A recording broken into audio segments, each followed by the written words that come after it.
Hey, you're back. This is my most patriotic shirt that I could possibly wear. This was a 2.6-mile race from Monmouth to Independence in Oregon. Pretty good time that time. My knees used to work, so it was all good. Hey, this is lesson 75. We're going to factor trinomials again. We did this in lesson 72, but we had a caveat in lesson 72, and that was that if we're using this form here, ax squared plus bx plus c, and I wrote this up the last time, we just replaced the a with a 1. Today, we're going to think that a is something else. Can't be 0, because that would be stupid. That would turn this into a line. And it can't be 1, but it could be anything else. And today we're going to just deal with whole numbers. Actually, we're going to deal with integers, so it could be a positive number, or it could be a negative number. Now the book gives like 3 different methods or examples of if this is positive and that's negative. I'm going to give you one rule, okay? One rule that you can apply to all of these problems, and it's related to what we did the last time in lesson 72, so I hope that this makes sense to you.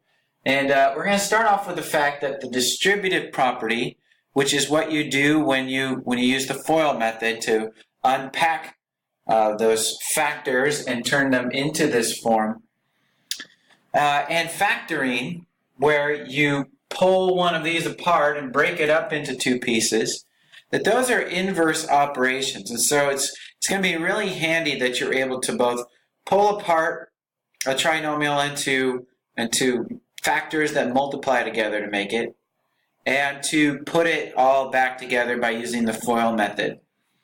So if you remember from lesson 72, I oftentimes would check my work by foiling and see if I could get back to where I started from. So that's going to be the exact same method today, but like I said, we're going to have a number in the front this time instead of just a 1 or imaginary 1.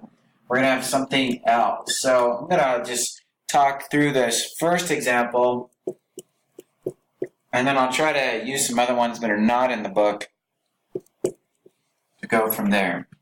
Okay, so in the last lesson we did something like this, though this one we couldn't do with our old method. I think if we put a 6 at the end, then it could. But we got this here. And in the last lesson we were looking at this piece right here, that we're going to have to factor this down, and the x's were there. But the 5 came from 2 numbers out here getting multiplied by one another. Okay. Middle term came from this multiplication and this multiplication, whatever would be there. And then the front piece here, the 2x squared, would have to come from this times this. So we know there's going to have to be a 2 in there somewhere, because we have x times x is x squared, but we need it to be 2x squared. Okay? The book says just put a 2 in there right away, and I say just wait. Okay? Just wait. We also said that this last piece here, which we call c, is the product of these 2 values right here, whatever number's going in here. And that this 7 here, which we call b, is actually the combination, the adding up or subtracting, the sum or difference of these 2 numbers. So let me just throw in something weird here. Let's just put in like a +1 and a -2.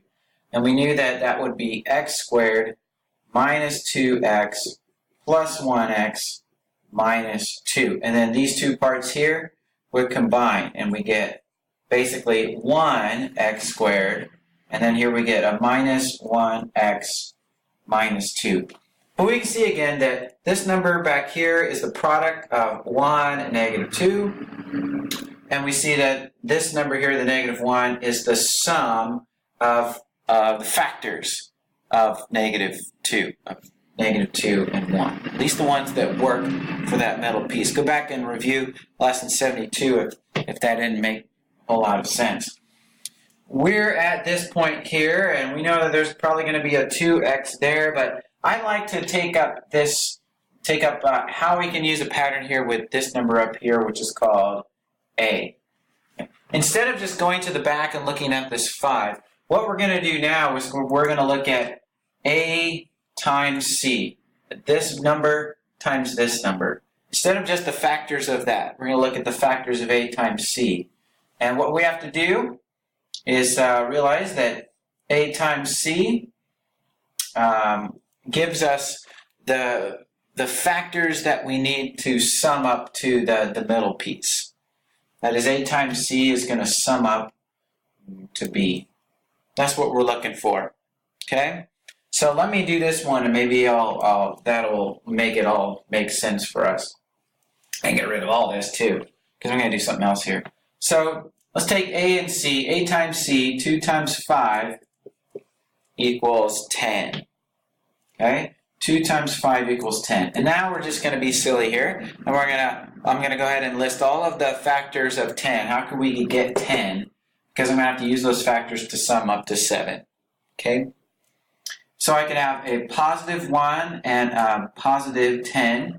I could have a negative 1, a negative 10.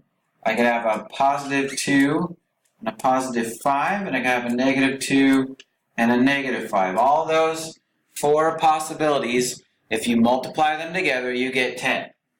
If you add them together, that's what we're looking for to get in the middle here. If you add them together, here you'll get positive 11. Here you get negative 11. You can get a positive 7. Or you could get a negative 7. And the one that we wanted was this one right here, positive 7. So that must be the 2 factors that are in the middle. The O and the I part of FOIL must be a plus 2x and plus 5x. So what I'm going to do here, this may look weird, but this works every time. So I like it. Is I'm going to rewrite this equation. And I'm going to replace the 7x with this other stuff here, with a minus 2x and a minus 5x. And then I'm going to plunk that down on the end, okay? So I just took this, this fact right here, that these 2 factors sum up to plus, oops, I'm going to go with pluses. Yeah, that's better. That's what would make 7x, but I'm going to leave it all spread out, and I'm going to factor the front half separately. And let's take these 2 terms right here and say what's in both of them. And a 2 and an x is in both of them. And I want to make sure that I list what's left. 2x squared divided by 2x is x. And then if I divide this by 2x, I get 1. Okay, so I factored out the front half. And now I'm going to factor out the back half. Just 5x plus 5. What's the same? There's a 5 in each one of them, a positive 5 in each one of them. And when I factor that out, when I factor 5 out of 5x, I'm left with x. When I factor a 5 out of plus 5, I get a plus 1. And you see here that that leaves both of these things here having in parentheses the x plus 1. And so I'm going to use property, part of the distributive property that says that that's the same thing as 2x plus 5, this piece and that piece, and both of those things got multiplied by x plus 1. Okay, you see that? This is times that, and this is times the same thing, so I can write it like this. And when you do the FOIL, this gets multiplied by that and that. This both gets multiplied by that and that. They all get multiplied together. So there's my factored form. I got 2 factors here. And do the FOILing really quickly. 2x squared plus 2x plus 5x plus 5. Ta-da! There you go. I call it, it's kind of the splitting and clumping method, but it always works, and we don't have to worry about if this is that is positive or negative. It's going to work for all of them. So let me take up one of their other ones, and I'll do it my way. Take example 3. And so we already, if you look at example 3, you can see already where what the answer is going to be. Okay, but I'm going to get there a different way. They do a whole bunch of stuff with listing out all kinds of possibilities, and I just think that's dumb. Because what I'm going to do is I'm going to take this number in front and the number in the back, and I'm going to say 4 times negative 3 is negative 12. I'm going to list all the factors of negative 12. I could get a negative 1 and a positive 12. I could have a positive 1, a negative 12. I could have a negative 2, positive 6, positive 2, a negative 6. I could have a negative 3 and a positive 4. And I could have a positive 3 and a negative 4. Okay? I want to sum these up and find the one that sums to plus 4. Okay, so this one makes a positive 11. This one makes a negative 11. This one makes a positive 4. So there's our winner. But the rest of them here would be negative 4, positive 1, and negative 1. So there's our winners. I'm going to rewrite this thing here with it having these pieces. It's going to have 4 pieces rather than 3. 4x squared, and I'll put the negative 2x and 6x, okay? So see, that's where that came from. And relist that negative 3. And I'm going to play that same game. I'm going to cover over the front half and the back half separately, and I say both of these have a 2. Both of these have an x. And when I'm all done with that, I'm left with 2x minus 1. And if I cover over that front half and I look at 6x minus 3, they both have a 3. And when I'm done factoring that out, I got a 2x minus 1. Wait, look, it's the same thing again. And as I said before, the distributive property means that I can rewrite this like this. And I've got it factored. And that's what their answer is in the book. And I'm going to double check my work here by foiling. I get 4x squared minus 2x plus 6x is 4x minus 3. Double thumbs up. Oh yeah. Give me a fist bump. Yeah, thanks. Got time for one more? Yeah. I'm going to do it fast. What should I do? What should I do? What should I do?